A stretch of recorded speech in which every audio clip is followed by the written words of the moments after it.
Kita lanjutkan ya terkait dengan materi selanjutnya, yaitu bagaimana sih proses terjadinya ketidakberdayaan itu. Setelah kita tahu klasifikasinya, kemudian bagaimana terjadinya. Nah, kebanyakan individu itu secara subjektif mengalami perasaan ketidakberdayaan dalam berbagai tingkatan ya, yang tadi ringan, sedang, dan berat ya, dalam bermacam-macam situasi.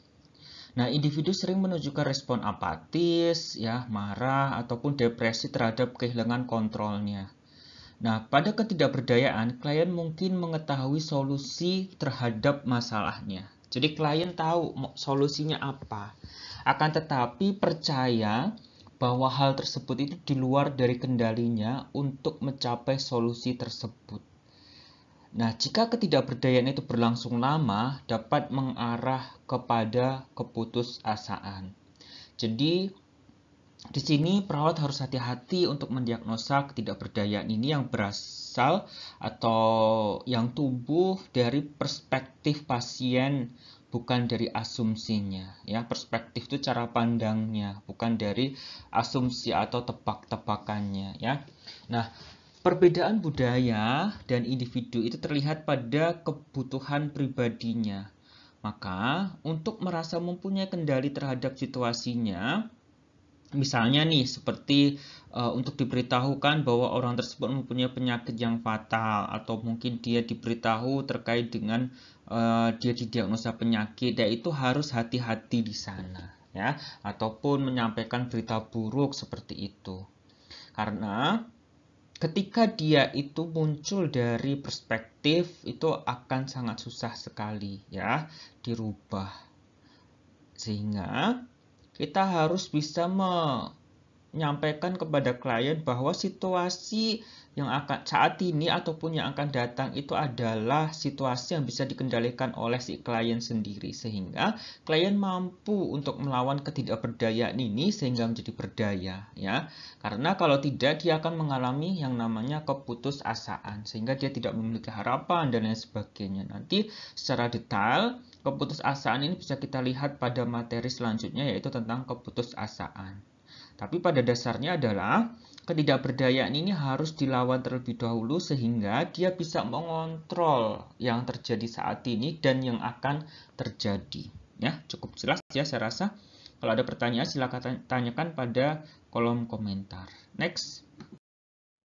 Nah, ini adalah faktor predisposisi dan presipitasi yang nanti akan menjadi pertimbangan kita, yang akan menjadi bahan di mana ini melekat dari awal sampai akhir di keperawatan jiwa, baik pada sehat, resiko ataupun gangguan ya.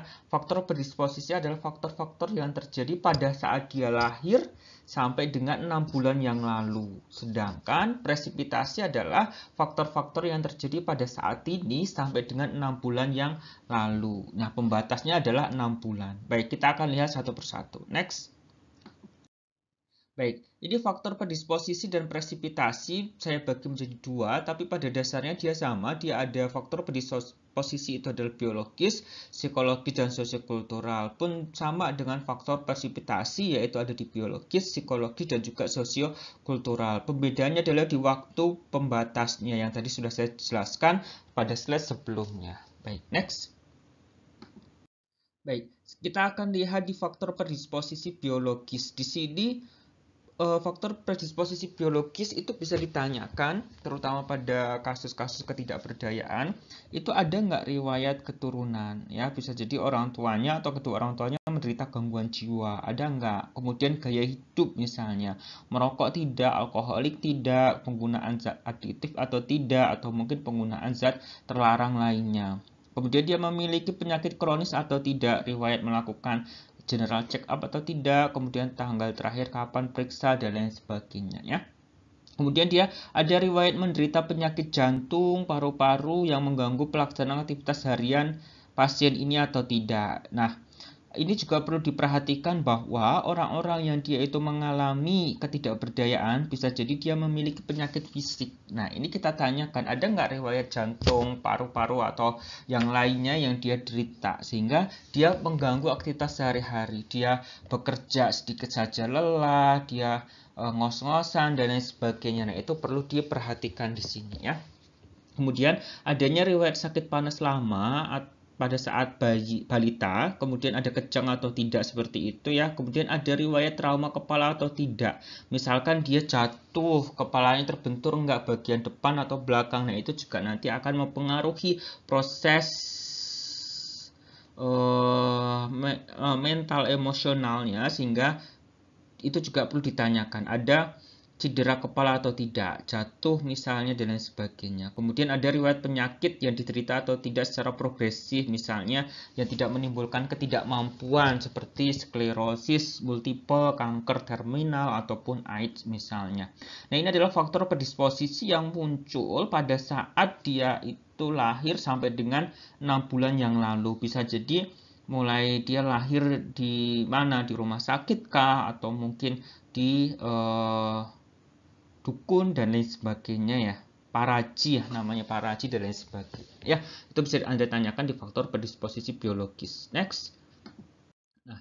Baik, selanjutnya faktor predisposisi psikologis itu meliputi pengalaman, masa lalu, kemudian kontrol diri, kepribadian, motivasi, dan lain sebagainya ya. Secara garis besar dijelaskan ada 10 pertanyaan yang bisa Anda tanyakan di faktor predisposisi psikologis. Misalnya pengalaman perubahan gaya hidup akibat lingkungan tempat tinggal, misalnya dia tinggal di kota kemudian tahu-tahu tinggal di desa gitu ya, waktu dia masih remaja misalnya, kemudian ataupun sebaliknya dari desa ke kota yang tidak bisa beradaptasi dan lain sebagainya. Jadi sehingga ada perubahan gaya hidup di sana. Kemudian ada ketidakmampuan mengambil keputusan dan mempunyai kemampuan verbal yang kurang atau kurang dapat mengekspresikan perasaan terkait dengan penyakitnya ataupun kondisi dirinya. Nah, ini juga perlu dipertimbangkan. Ada nggak seperti itu ya. Kemudian yang ketiga adalah ketidakmampuan menjalankan peran akibat penyakitnya. Jadi dia ada gangguan peran. Sebenarnya ini masuk dalam konsep diri ya. Jadi ada konsep diri itu kan ada 5 hal ya, gangguan, gambaran diri, ideal diri, cita diri, kemudian peran diri, dan juga yang terakhir adalah harga diri, seperti itu ya. Jadi ada 5 hal yang memang harus dikuasai pertanyaan di psikologis ini. Nah, nanti Anda bisa cek di pengkajian keperawatan jiwa ataupun pengkajian masalah psikososial yang ada di dalam video ya, ada 3 atau 2 part seperti itu. Silakan Anda lihat di sana. Di sana ada penjelasan tentang konsep diri ya. Nah, kemudian kurang puas dengan kehidupannya, jadi tujuan hidupnya tidak tercapai, seperti itu, cita-citanya tidak tercapai, ideal dirinya terganggu, dan lain sebagainya. Kemudian merasa frustasi dengan kondisi kesehatan dan kehidupannya yang sekarang. Jadi, ini adalah proses di mana dia itu merasa frustasi dengan kehidupannya, ya. Kemudian adalah pola asuh orang tua ya, kemudian motivasi untuk sembuh, motivasi untuk menerima kenyataan. Nah, itu bagaimana ya dari dia lahir sampai dengan 6 bulan yang lalu ya. Kalau dia saat ini sampai 6 bulan yang lalu itu masih ada atau 3 bulan yang lalu masih ada, berarti itu masuk di faktor presipitasi ya, itu pembedanya. Baik, selanjutnya adalah pengalaman aniaya fisik, baik sebagai pelaku, korban maupun sebagai saksi ya. Kemudian self controlnya, seperti tidak mampu mengontrol perasaan dan emosi, kemudian mudah cemas, rasa takut akan tidak diakui, gaya hidup tidak berdaya, dan lain sebagainya ya. Kemudian adalah kepribadian, mudah marah, pasif, dan cenderung tertutup. Next. Baik, selanjutnya adalah faktor predisposisi sosiokultural. Misalnya dia masuk ke dalam usia ya, usia 30 tahun sampai dengan meninggal dia berpotensi mengalami ketidakberdayaan. Jadi usia 30 tahun ke atas sampai dengan dia meninggal, mungkin dia mengalami penyakit kronis dan lain sebagainya, itu akan cenderung mengalami berpotensi untuk mengalami ketidakberdayaan. Kemudian jenis kelamin laki-laki ataupun perempuan, dia mempunyai kecenderungan yang sama untuk mengalami ketidakberdayaan. Tergantung dari peran yang dijalankan dalam kehidupannya. Jadi semakin banyak peran yang harus diselesaikan dan semakin banyak peran yang tidak terselesaikan, itu akan memperberat kondisi seseorang itu akan mengalami ketidakberdayaan. Jadi ini harus digarisbawahi ya. Kemudian dari pendidikan yang rendah itu juga akan mengalami faktor predisposisi sosiokultural yang cukup berat untuk mencapai ketidakberdayaan ya.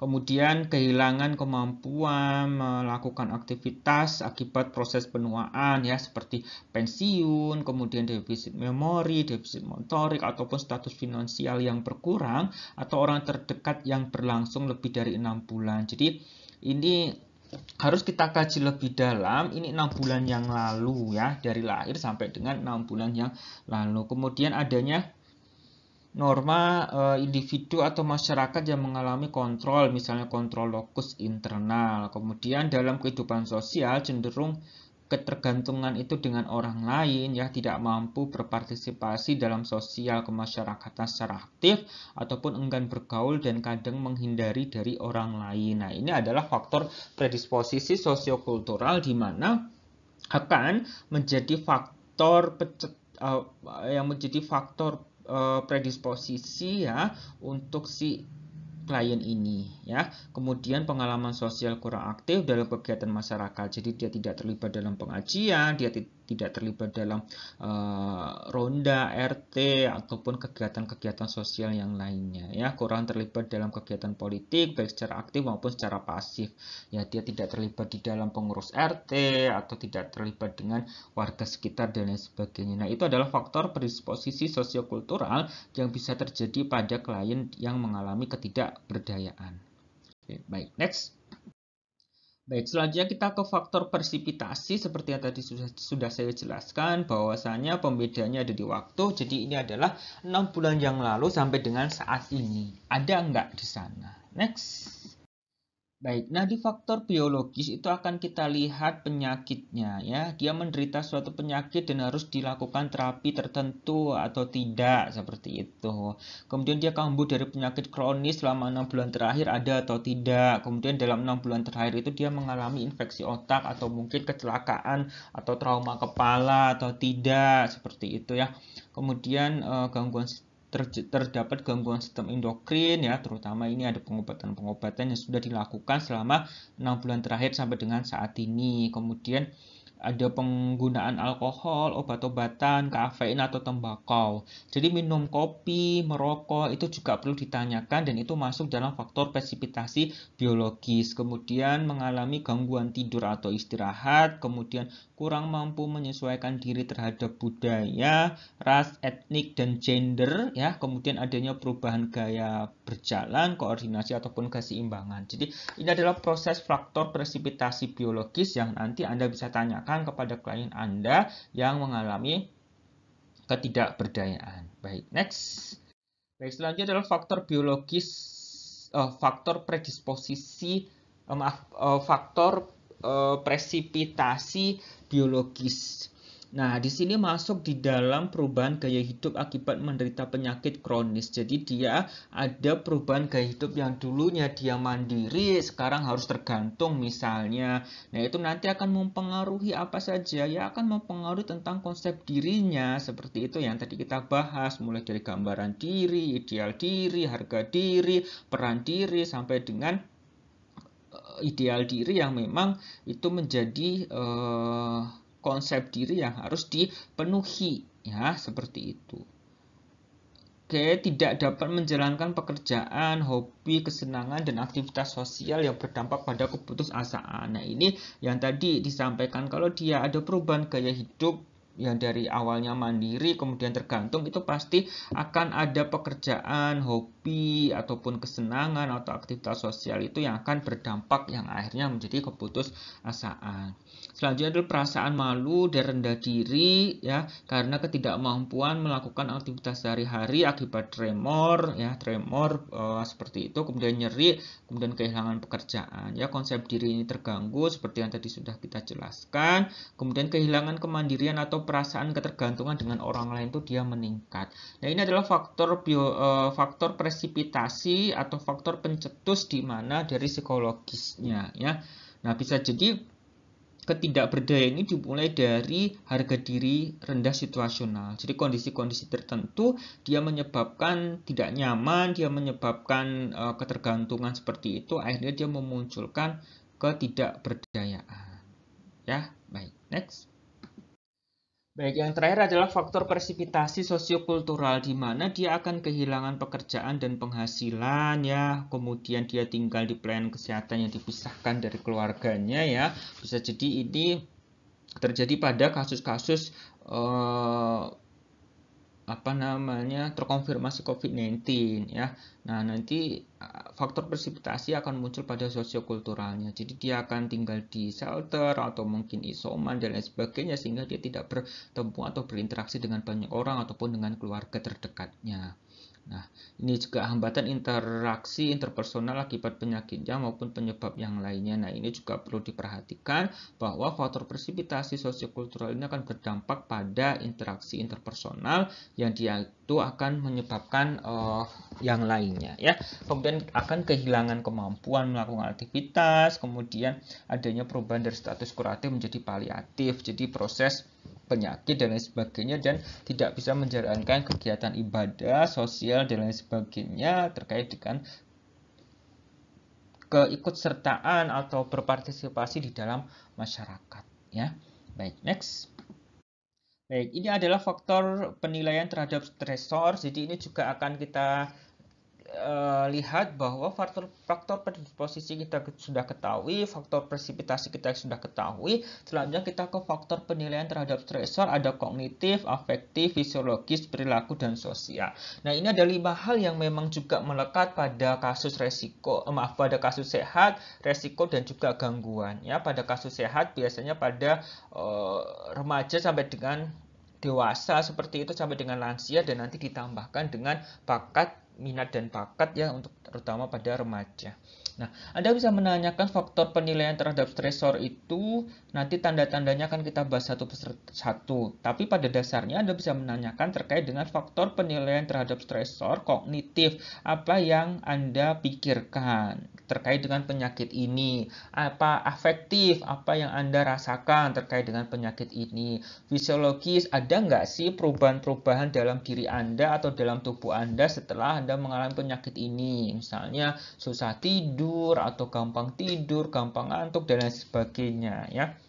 Kemudian perilaku, ada nggak perubahan perilaku setelah Anda mendapatkan penyakit ini misalnya? Oh ada, misalnya saya jarang berinteraksi dengan orang, misalnya saya menutup diri dan lain sebagainya. Sosial, ini bagaimana hubungan Anda dengan orang lain dan lain sebagainya.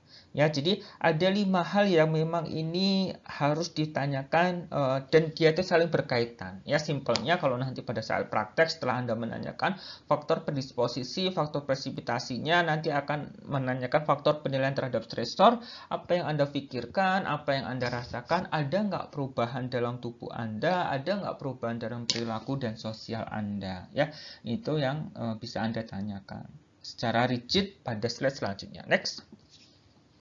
Baik, ini adalah kognitif. Apa yang Anda pikirkan terkait dengan penyakit ini?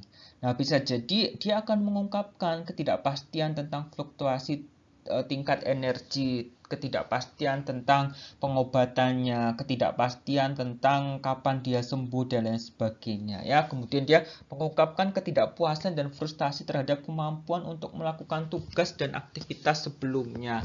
Jadi dia mulai memikirkan, saya tidak bisa tuntas menyelesaikan pekerjaan ini, saya tidak mampu untuk menyelesaikan pekerjaan ini. Jadi itu adalah pikiran-pikiran yang dia itu muncul setelah dia mendapatkan suatu penyakit misalnya, atau didiagnosa suatu penyakit. Kemudian dia mengungkapkan keraguan terhadap penampilan perannya. Jadi dia mulai ragu dengan perannya, dia mulai tidak nyaman dengan apa yang dia miliki saat itu ya.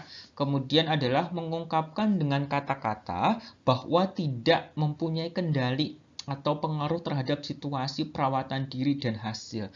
Jadi secara kognitif dia mengungkapkan ini, saya tidak mampu untuk mengontrol lingkungan saya tidak mampu untuk menyelesaikan situasi yang saya hadapi. Nah, itu adalah proses kognitif ya, dan itu adalah tanda dan gejala yang akan muncul pada kasus ketidakberdayaan. Baik, selanjutnya adalah mengungkapkan ketidakpuasan karena ketergantungan dengan orang lain ya, kemudian kurang dapat berkonsentrasi. Saya rasa dua hal ini cukup jelas. Jadi ada ketidakpuasan karena dia sudah mulai tergantung dengan orang lain dan dia tidak dapat berkonsentrasi dengan baik dibandingkan dengan sebelum dia mendapatkan suatu penyakit ataupun situasi-situasi yang dulunya dia bisa kontrol, sekarang tidak bisa kontrol karena memang tidak dapat berkonsentrasi. Ya, saya rasa cukup jelas. Nanti Anda bisa menanyakan pada kolom komentar ketika ada beberapa hal yang memang perlu diluruskan. Baik, next. Baik, selanjutnya adalah afektif. Afektif itu adalah apa yang Bapak rasakan dengan kondisi saat ini, apa yang Bapak rasakan setelah Bapak didiagnosa penyakit ini misalnya. Nah, dia akan merasa tertekan atau depresi terhadap penurunan fisik yang terjadi dengan mengabaikan kepatuhan klien terhadap program pengobatan. Jadi ada proses di mana dia akan memunculkan rasa tertekan, depresi, kemudian penurunan fisik gitu ya. Dan dia akan mengabaikan kepatuhan klien terhadap program pengobatan. Jadi dia sudah mulai tidak patuh lagi dengan pengobatannya. Kemudian dia merasa marah, kemudian iritabilitas ataupun ketidaksukaan, kemudian perasaan bersalah, takut terhadap pengasingan oleh pemberi perawatan gitu ya. Jadi ini biasa muncul pada saat dia terkonfirmasi COVID misalnya. Nah, itu akan takut terhadap pengasingan atau oleh pemberi perawatan. Kemudian perasaan cemas atau bisa jadi ansietas itu akan muncul. Ya, saya merasa cemas dengan kondisi saat ini. Nah, itu adalah perasaan-perasaan yang akan muncul. Saya marah dengan kondisi saat ini. Apa saya yang harus sakit misalnya. Nah, itu adalah afektif yang akan muncul pada kasus-kasus ketidakberdayaan. Nah, nanti bisa dilihat atau dibandingkan dengan faktor yang lainnya, yaitu fisiologisnya. Baik, kita lihat next. Nah, ini adalah fisiologisnya. Bisa kita tanyakan apa yang terjadi pada tubuh Bapak ketika Bapak didiagnosa penyakit ini misalnya. Nah, dia ada perubahan tekanan darah, tensinya makin tinggi, nadinya makin cepat, dan lain sebagainya ya. Perubahan denyut nadi dan frekuensi napas, kemudian mukanya tegang gitu ya, kemudian dada berdebar-debar dan keluar keringat dingin atau gangguan tidur, terutama kalau disertai dengan ansietas. Nah, ini adalah perubahan-perubahan yang terjadi pada tubuh ketika seseorang itu mengalami ketidakberdayaan. Bisa jadi karena penyakit tertentu sehingga dia merasa bahwa ada perubahan tekanan darah, nadi, nafas, sampai dengan dia mengalami gangguan tidur. Ya, cukup jelas ya. Next.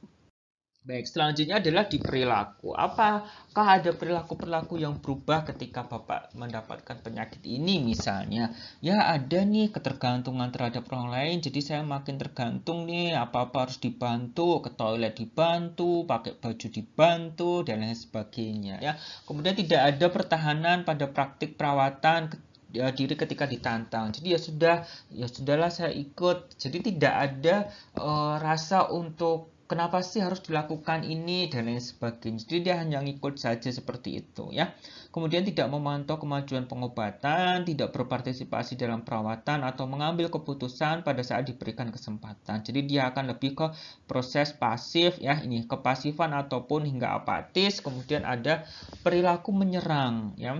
Jadi dia tidak mau untuk didiagnosa penyakit itu misalnya. Akhirnya dia memukul, akhirnya dia membanting barang, menolak, menghindar, tidak mau, dan lain sebagainya. Saya rasa ini perilaku-perilaku yang muncul pada saat dia itu menolak untuk didiagnosa misalnya. Dan ini terjadi di sekitar di dewasa ini, apalagi pada pandemi COVID ini ya. Jadi perilakunya menyerang karena dia tidak mau didiagnosa terkonfirmasi COVID misalnya karena hasil PCR-nya positif misalnya. Nah, akhirnya dia perilaku menyerang ataupun bisa menarik diri, perilaku yang terjadi sehingga dia merasa tidak berdaya. Saya sudah bingung harus bagaimana setelah saya terkonfirmasi dan lain sebagainya. Nah, itu adalah proses menarik diri. Kemudian adalah perilaku mencari perhatian, gelisah ataupun tidak tenang. Nah, ini adalah perilaku-perilaku yang bisa muncul pada kasus-kasus yang dia itu mendapatkan suatu penyakit ataupun tindakan-tindakan yang lainnya ya. Baik, kita lanjutkan next.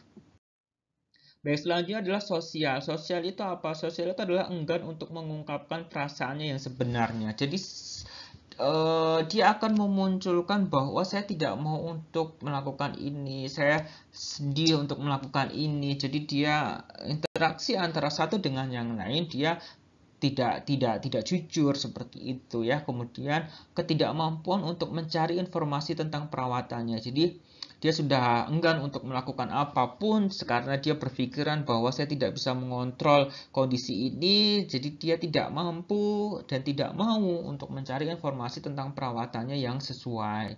Kemudian dia tidak mampu untuk bersosialisasi dengan orang lain karena bisa jadi perubahan yang tadi, perubahan pada perilakunya, dia menarik diri, dia sudah apatis, seperti itu ya. Ataupun bahkan bisa jadi dari lingkungan sekitarnya mengucilkan dia seperti itu ya. Jadi dia tidak mampu untuk bersosialisasi dengan orang lain. Jadi itu adalah proses ketidakberdayaan. Itu adalah tanda dan gejala mulai dari kognitif ya, apa yang dipikirkan sampai dengan sosial ini, sehingga tanda dan gejala itu akan menyebabkan yang bisa kita tarik kesimpulan bahwa klien ini mengalami ketidakberdayaan. Terus apa yang harus kita lakukan dengan kasus seperti itu sebagai seorang nurse? Kita akan lihat next. Nah, pertama kita harus tanyakan terlebih dahulu faktor atau sumber coping yang ada pada klien. Nah, ini juga menjadi hal yang penting. Ada 4 hal yang memang harus kita tanyakan lebih rigid, lebih detail. Apa aja? Yaitu, dan ini juga melekat ya pada kondisi sehat, resiko, dan juga gangguan. Jadi, Anda harus pahami keempat hal ini tentang faktor sumber coping. Yang pertama adalah personal ability. Adalah kemampuan diri. Apa yang dia miliki untuk melawan, apa yang dia miliki untuk mencegah agar dia tidak mengalami resiko yang lebih berat misalnya. Nah, itu adalah personal ability, kemampuan-kemampuan yang dia miliki untuk melawan, untuk menyelesaikan permasalahan yang dia hadapi. Kemudian adalah positive belief. Dia adalah keyakinan diri di mana dia itu bisa sembuh atau tidak, di mana dia itu mau untuk berobat atau tidak. Jadi keyakinan yang dari dalam dirinya terkait dengan proses untuk menyelesaikan permasalahan yang dia hadapi. Saya yakin 100% saya bisa sembuh. Itu positive belief. Saya tidak yakin dengan pengobatan yang saya lakukan karena saya ya nggak tahu bisa sembuh atau tidak. Itu juga positive belief ya. Jadi dia yakin atau tidak yakin, keyakinannya penuh atau separuh dan lain sebagainya. Anda bisa tanyakan di sini ya. Itu nanti akan kita detailkan satu persatu. Kemudian adalah social support. Social support itu adalah siapa yang merawat dia, caregivernya siapa. Nah, itu juga harus ditanyakan pada klien Anda sehingga nanti klien Anda, caregiver dari klien Anda itu dia memiliki kemampuan untuk merawat dirinya atau tidak.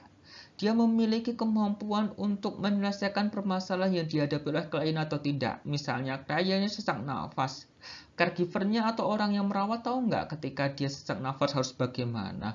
Ketika dia demam dia harus bagaimana. Apa yang harus dilakukan dan lain sebagainya. Itu adalah proses social support di mana kemampuan caregiver, di mana kemampuan orang yang merawat itu harus ditingkatkan sehingga menjadi sumber coping yang baik ya. Kemudian adalah material aset. Material aset ini meliputi apa? Dia meliputi terkait dengan dia punya BPJS atau tidak, dia memiliki asuransi kesehatan atau tidak, kemudian jarak rumah ke rumah sakit jauh atau tidak, jarak rumah kepada pengobatan jauh atau tidak, menggunakan kendaraan apa. Nah, itu adalah material aset yang harus nanti Anda tanyakan di faktor sumber coping, dan ini akan melekat pada kelompok sehat, kelompok resiko, dan juga kelompok gangguan. Ya, saya rasa Anda harus pahami ini. Next. Baik, selanjutnya adalah personal ability. Dia adalah pengetahuan, pemahaman, keterampilan, skill, kemudian integritas ego untuk menyelesaikan permasalahan yang dia hadapi ya. Kesehatannya, keterampilan sosialnya, dia mampu nggak menyelesaikan penyakit ini, dia mampu nggak menyelesaikan permasalahan ini. Kalau dia mampu, dia harus kemana minta tolongnya, atau ketika dia tidak mampu, dia minta tolongnya kepada siapa dan lain sebagainya ya. Nah, ini harus Anda tanyakan satu persatu ya. Saya rasa nanti bisa didalkan atau bisa dilihat di slide ini. Oke, baik, kita lanjutkan next. Nah, setelah kita tanyakan terkait dengan personal ability-nya atau kemampuan dirinya untuk menyelesaikan masalahnya, kita tanyakan pada positive belief-nya. Yakin nggak dengan pengobatan yang sudah Anda lakukan ini? Ada motivasi nggak? Ada orientasi terkait dengan pencegahan ketika nanti sudah sembuh atau tidak? Nah, itu juga harus ditanyakan di sini ya. Jadi ada motivasi di sana. Saya yakin saya sembuh, saya sudah melakukan pengobatan ini, saya sudah berobat sana sini, saya sudah menghabiskan banyak uang, saya harus sembuh. Saya yakin saya bisa sembuh. Nah, itu adalah positive belief yang baik. Jadi Anda harus mengontrol itu ataupun menyampaikan itu kepada klien-klien yang dia itu mengalami ketidakberdayaan. Ya, cukup jelas ya. Nanti bisa Anda detailkan di slide ini. Baik, next. Baik, selanjutnya adalah social support. Social support itu siapa? Yang tadi sudah saya sampaikan. Ada nggak caregiver yang merawat dia? Keluarga dia yang terdekat siapa? Yang bisa menolong dia siapa? Nah, itu adalah social support. Ketika sudah ketemu caregivernya siapa, yang akan menolong dia siapa, dan lain sebagainya, mereka tahu nggak apa yang harus mereka lakukan ketika emergency misalnya. Nah, itu juga harus ditanyakan di sini nih. Kualitas hubungan antara pasien dengan keluarganya, kualitas dukungan sosial, dan lain sebagainya, kemudian komitmennya, kemudian tinggal dengan siapa. Nah, itu harus dilihat di sini, dan caregiver itu mampu nggak sih, tahu nggak sih, gitu ya. Dan Anda tanyakan di sana ya. Nah, itu masuk dalam social support. Misalnya, caregivernya adalah ayahnya. Ayahnya tahu kalau si anak ini sakit harus kemana. Ayahnya tahu pengobatan anak ini apa saja. Nah, itu merupakan social support yang baik di sana ya. Oke. Baik, next. Baik, selanjutnya adalah material aset. Nah, seperti yang tadi sudah saya sampaikan, material aset itu mulai dari apa saja. Dia memiliki nggak, atau pasien atau keluarga ini dia mempunyai penghasilan yang cukup atau tidak, stabil atau tidak untuk memenuhi kebutuhan sehari-hari. Dia memiliki tabungan atau tidak ketika dia sakit misalnya. Kemudian pasien mempunyai fasilitas asuransi kesehatan atau tidak, BPJS, Jamkesmas, Jamkesda, atau surat keterangan tidak mampu, ataupun asuransi kesehatan yang lainnya. Nah, itu juga perlu ditanyakan. Kemudian asuransi kesehatan itu mengcover nggak penyakitnya? Ya, itu menjadi material aset. Kemudian mempunyai aset keluarga ya, tabungan, tanah, rumah untuk mengantisipasi kebutuhan hidupnya ya. Kemudian terdapat pelayanan kesehatan dan mampu mengakses pelayanan kesehatan yang ada. Jadi jarak rumah dengan puskesmas, jarak rumah dengan rumah sakit jauh atau tidak. Kemudian kalau ke sana menggunakan kendaraan apa dan lain sebagainya. Nah, itu masuk dalam material aset. Ya, cukup jelas ya. Baik, kita lanjutkan. Next. Baik, nah ini adalah faktor mekanisme coping. Ada konstruktif. Konstruktif itu yang membangun, seperti dia bercerita, kemudian mendongeng, kemudian menulis, menonton televisi, dan lain sebagainya. Ya, sedangkan destruktif itu adalah faktor mekanisme coping yang dia itu merusak, seperti misalnya berkelahi, kemudian bicara kasar, bicara tinggi, kemudian marah, menarik diri, tidak mau berbaur, dan lain sebagainya. Nah, faktor mekanisme coping ini mana yang dilakukan oleh si klien ini, gitu ya, apakah konstruktif ataupun destruktif, sehingga nanti pada saat implementasi keperawatan Anda bisa menyampaikan dengan baik apa yang harus diselesaikan oleh si klien ini ya. Nanti di mekanisme coping ini ada materi sendiri ya, silahkan Anda lihat di channel YouTube saya. Di sana sudah ada materi tentang mekanisme coping.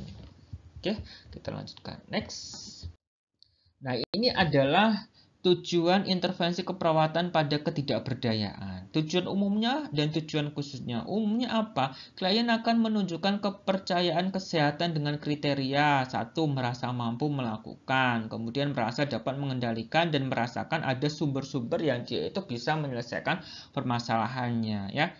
Tujuan khususnya adalah klien menunjukkan partisipasi keputusan terkait dengan perawatan kesehatan ditandai dengan pasti satu, mengungkapkan kata-kata tentang segala perasaan ketidakberdayaan. Kemudian mengidentifikasi tindakan yang berada dalam kendalinya. Ya, jadi mengidentifikasi apa-apa yang menjadi kondisi yang dia bisa kendalikan, sehingga nanti dia akan menghubungkan tidak adanya penghalang untuk bertindak. Ya.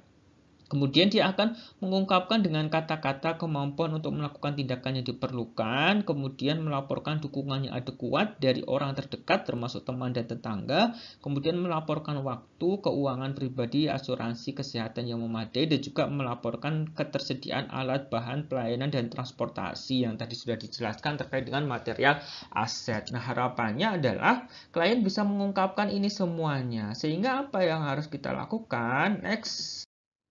Nah, rencana tindakan keperawatannya mulai dari bantu pasien untuk mengidentifikasi faktor-faktor yang dapat berpengaruh pada ketidakberdayaan.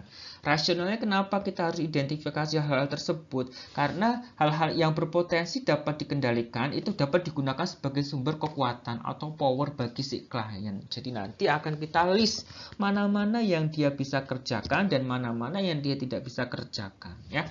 Selanjutnya adalah diskusikan dengan pasien pilihan yang realistis dalam perawatan. Berikan penjelasan untuk pemilihan tersebut. Jadi setelah Anda melis mana-mana yang bisa dikerjakan, kemudian klien didiskusikan untuk memilih salah satu sehingga nanti proses perawatannya akan menjadi baik seperti itu ya. Kemudian libatkan pasien atau klien Anda dalam pembuatan keputusan tentang rutinitas perawatan ataupun rencana terapi. Nah, setelah itu, setelah di list, kemudian setelah didiskusikan semuanya bisa dilakukan, misalnya ada 5 kegiatan, kemudian dilibatkan pasien untuk menjadwalkan. Jadi di jadwal harian yang sudah kita lakukan sebelumnya. Jadi ada jadwal harian di mana nanti klien harus menyelesaikan pada jadwal-jadwal tersebut apa yang harus dilakukan pada jam tersebut ya. Misalnya 5 kegiatan itu adalah bangun pagi, mencuci piring, baju, kemudian membereskan kamar, kemudian menyetrika misalnya. Nah, dari 5 hal ini kapan yang mau dilakukan? Oh, bangun setiap pagi ya, bangun setiap pagi jam 5 misalnya. Kemudian mencuci baju 2 kali sehari, misalnya Senin, Rabu, Kamis, Sabtu, dan lain sebagainya misalnya. Jam berapa mau mencuci, kemudian membereskan kamar setiap pagi setelah bangun 5.30 misalnya. Kemudian membereskan rumah misalnya mau jam berapa, oh jam 10 pagi dan lain sebagainya. Nah, itu dibuat jadwal di sana dan sehingga klien memikirkan bahwa jadwal yang dia buat itu harus diselesaikan oleh mereka ya. Baik, next. Selanjutnya adalah bantu pasien mengidentifikasi suatu situasi kehidupan yang dapat dikendalikan ya, yang tadi itu seperti perasaan cemas, gelisah ataupun ketakutan. Rasionalnya apa? Kondisi emosi pada pasien itu akan mengganggu kemampuannya untuk memecahkan masalah. Jadi bantuan diperlukan agar dapat menyadari secara akurat keuntungan dan konsekuensi dari alternatif yang ada. Misalnya dia muncul kecemasan ya. Bagaimana cara untuk mengontrol kecemasan? Bagaimana cara untuk menyelesaikan masalah kecemasan? Nah, kita latih sehingga klien ini bisa menyelesaikan hal tersebut ya.